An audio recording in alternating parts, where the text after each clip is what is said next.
শেষ দিনের প্রচারে উত্তপ্ত গোঘাট। বিজেপি তৃণমূল সংঘর্ষ আক্রান্ত আরামবাগে তৃণমূল সাংসদ। গাড়ি ভাঙচুর, হামলার অভিযোগ অস্বীকার পদ্মের। সাংসদকে দেখতে হাসপাতালে অভিষেক।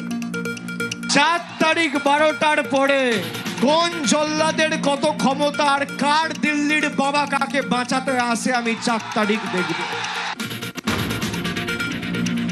গোঘাটে আক্রান্ত আরামবাগে তৃণমূল সাংসদ। কড়া কমিশন, চিহ্নিত 7 অভিযুক্ত, গ্রেপ্তার 3। অভিযুক্তরা পদ্মকর্মী, দাবি পুলিশের। ভোটের মুখে জগদ্দলে তুলকালাম। থানার সামনে তৃণমূল বিজেপি সংঘর্ষ। পবন সিং এর বাড়ি লক্ষ্য করে বোমাবাজির অভিযোগ। গুলিবিদ্ধ ভাটপাড়ার পদ্মপ্রার্থীর রক্ষীয়। গ্রেপ্তার কাউন্সিলর সহ 4। ভোটের মুখে আলী শহরে গুলি। পুরসভা 9 নম্বর ওয়ার্ডে বাইকে এসে তৃণমূল কর্মীকে পর গুলি দুষ্কৃতীদের। পেটে গুলি লাগে প্রসেনজিৎ মৌলিকের। ভর্তি কল্যাণী জেএনএমে। কলকাতার ভোটে কোচবিহার থেকে ভোট করবে। নির্বাচনে 2 দিন আগে কমিশনের নোটিশ। আজ সকালেই পৌঁছানো নির্দেশ। বিপাকে ভোট কর্মীরা। শেষ পেশ 1,60,000 টাকায় বাস ভাড়া।